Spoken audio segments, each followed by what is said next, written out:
ప్రభువైన యేసుక్రీస్తు నామమున ఈరోజు దేవుని వాగ్దానమును ధ్యానించుటకు కూడి వచ్చిన ప్రతి కుటుంబమునకు మన ప్రభువును రక్షకుడైన యేసయ్య యొక్క కృప ఈ దినమంతయు మనకు తోడయుండునుగాక. దేవుని యొక్క వాగ్దానాన్ని ఈరోజు మనం ధ్యానిద్దాం. యేసయ్యకున్న అలవాటును గురించి మనం ధ్యానిద్దాం. లూకా సువార్త 4వ అధ్యాయం 16వ వచనం. లూకా సువార్త 4వ అధ్యాయం 16వ వచనం. తరువాత ఆయన తాను పెరిగిన నజరేతునకు వచ్చెను. ఆయన తన వాడుక చొప్పున విశ్రాంతి దినమందు సమాజ మందిరంలోనికి వెళ్ళెను. హల్లెలూయా! మరొకసారి వాగ్దానాన్ని చదువుతున్నాను, జాగ్రత్తగా వినండి. లూకా సువార్త 4వ అధ్యాయం 16వ వచనం. తరువాత ఆయన తాను పెరిగిన నజరేతునకు వచ్చెను.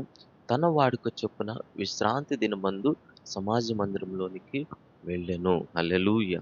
ఇక్కడ మనం వాక్యాన్ని మనకు జాగ్రత్తగా గమనించినట్లయితే, యేసు ప్రభువారు ప్రతి విశ్రాంతి దినమున వాడుక అంటే అలవాటు.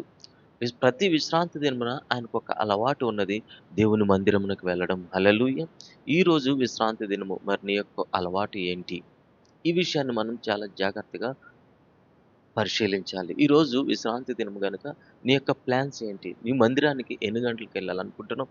మందిరంలో ఎన్ని గంటలు దేవుని వాక్యంను వినాలనుకుంటున్నావు? ఎంతసేపు దేవుణ్ణి ఆరాధించాలనుకుంటున్నావు? యేసు ప్రభువారు సాక్షాత్తు దేవుని యొక్క కుమారుడే. మనిషి కుమారుడిగా ఈ లోకమునకొచ్చున్నారు. పరిశుద్ధాత్మ శక్తిని బట్టి ఆయన ఈ భూలోకమునకు జన్మించి ఉన్నారు. అలాంటి యేసు ప్రభువారు పరలోక రాజ్యము నుంచి దేవుని చేత పంపబడిన నిజ దేవుడైన యేసు ప్రభువారే ప్రతి విశ్రాంతి దినమున తన వాడుక చొప్పున సమాజ మందిరంలోనికి వెళ్ళుచు ఉండెను. హల్లెలూయా! ప్రియ కుమారుడా, కుమార్తె, నీవు కూడా ప్రతి విశ్రాంతి దినమున ఒక అలవాటు కలిగి ఉండాలి. దేవుని మందిరంకి వెళ్ళడము, ఆయన చేసిన గొప్ప కార్యములను సాక్ష్యముగా వివరించడము, నీకున్న ప్రతి తలాంతును దేవుని మందిరములో వినియోగించడము. దేవుడు నీకు ఏదైతే తలాంతునిచ్చాడో, ఏదైతే టాలెంట్స్ ఇచ్చాడో వాటన్నిటిని దేవుని మందిరంకు ఉపయోగించాలి. పాటలు పాడే టాలెంట్ ఉందా? వాక్యము చదివే టాలెంట్ ఉందా?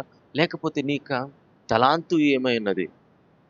ప్రియ కుమారుడా, కుమార్తె, లోకానుసారంగా నీ తలాంతులను వినియోగించడము కాదు గాని, దేవుని మందిరంలోనికి వెళ్ళి, ఎప్పుడైతే దేవుడు నీకిచ్చిన ఆ తలాంతులను నువ్వు దేవుని మందిరంలో ఉపయోగిస్తావో, నిశ్చయముగా నీవు దీవెనలు పొందుకుంటావు. చూడండి, యేసు ప్రభువారు ఒక వాగ్దాన పుత్రుడిగా ఈ భూలోకంలోకొచ్చారు.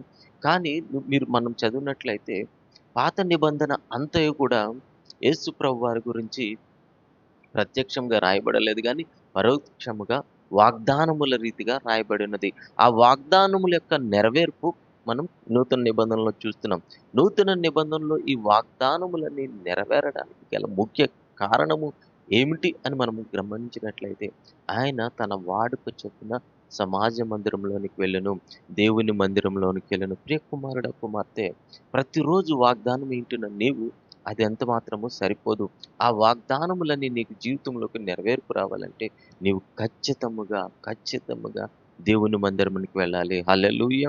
చాలా మంది దేవుని మందిరానికి వెళ్ళాలంటే అనేకమైన సాకులు, అనేకమైన కారణాలు చెప్తూ ఉంటారు. ప్రియ కుమారుడా, కుమార్తె, ఎన్ని కారణాలు చెప్తావో అంతగా నీ వాగ్దానాలు ఆలస్యమవుతాయి. గనుక నీవు నిశ్చయముగా, ఖచ్చితముగా ఆశీర్వదించబడాలి అంటే గనక నువ్వు దేవుని మందిరముకు వెళ్ళవలసినదే. దేవుని యొక్క మందిరంలోకి వెళ్ళి ఆయన మాటలను విని నీ హృదయంలో నువ్వు దాచుకొనవలసినదే. నీ హృదయంలో దాచుకోవడమే కాదు, వాటిని నెమరు వేయవలసినదే. కనుక నువ్వు ఖచ్చితంగా ఆశీర్వాదాన్ని చూడాలంటే, మీరు విశ్రాంతి దినమున యేసు ప్రభువారు ఏ రీతిగా అయితే సమాజ మందిరంలోనికి వెళ్లారో, మీరు కూడా ఈ విశ్రాంతి దినమున లేచి మీ పనులను త్వరగా చక్కబెట్టుకుని దేవుని మందిరానికి రండి. దేవుని వాక్యమును వినండి. తద్వారా దైవ ఆశీస్సులు మీరు పొందుకుంటారు. అంత మాత్రమే కాదు, మీ యొక్క ఆశీర్వాదములను ఏ నరుడు కూడా ఆపలేడు. ఏ నరుడు కూడా నీ యొక్క ఆశీర్వాదాలు ఆపకుండా ఉండాలంటే నీవు కనబడవలసినది దేవుని మందిరంలో. గనుక సిద్ధపడండి. ఆదివారం అంటే ఓహ్, ఆలస్యంగా లెగడం, లేదంటే రకరకాలైన కార్యాలు చేసుకోవడం, స్నేహితులను కలవడం ఇది కాదు. ఆయన మందిరములో యేసుప్రభువారు ఏం చేశారంట? లూకా 4:16, ఆయన తాను పెరిగిన నజరేతుకునొచ్చి తన వాడుక చొప్పున, హల్లెలూయా, తన వాడుక చొప్పున. కనుక మనకు కూడా ఒక అలవాటు ఉండాలి. విశ్రాంతి దినం అంటే, ఆదివారం అంటే లేజీగా ఉండడం కాదు.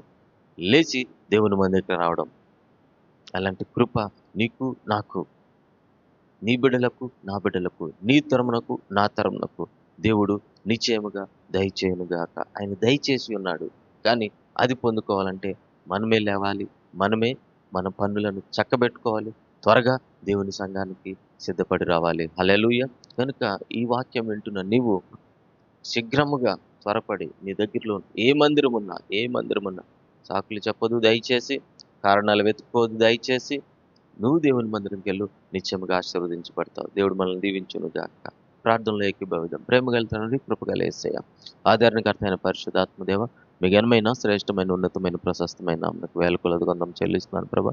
మరొక ఆశీర్వదించబడిన విశ్రాంతి దినమును మాకును మా ప్రియ బిడ్డలకు మీరు దయచేసినందుకు వందనాలు.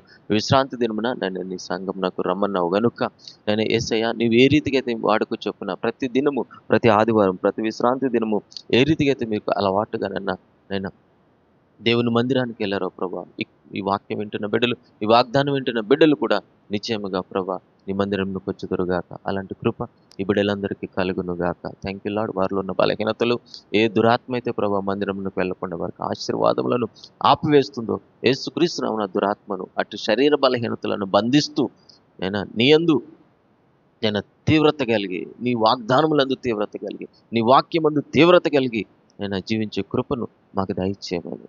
Thank you lord. నీ మందిరం పట్ల ఆసక్తి ఈ వాక్యం వింటున్న ప్రతి బిడ్డకు, వాక్యం వినబోతున్న ప్రతి బిడ్డకు మీరు దయచేసినందుకే నేను చెల్లిస్తూ యేసుక్రీస్తు నామమున మా మనవులన్నీ అడిగి పొందుకున్నాం తండ్రి. ఆమేన్, ఆమేన్, ఆమేన్. మన తండ్రి అయిన దేవుని ప్రేమ, ప్రభు అయిన యేసుక్రీస్తు వారి యొక్క కృప, పరిశుద్ధాత్మ దేవుని యొక్క సన్నిధి సహవాసము మనకు సకల పరిశుద్ధులకు సదాకాలము తోడైండునుగాక. ఆమేన్, ఆమేన్, ఆమేన్. కనుక ప్రియ కుమారుడా, కుమార్తె, లూకా సువార్త 4:16 ప్రకారముగా దేవుని వాక్యము సెలవిచ్చినట్టుగా మీరు కూడా యేసేవాలే విశ్రాంతి దినమున సిద్ధపడి సంఘానికి వెళ్ళండి, దీవించబడతారు. Thank you lord. మీరు బయటకు వెళ్ళేటప్పుడు, లోపలికి వచ్చేటప్పుడు ఆశీర్వదించబడుదురుగాక. ఈ విశ్రాంతి దినమున నిశ్చయముగా మీరు ఆచరించుదురుగాక.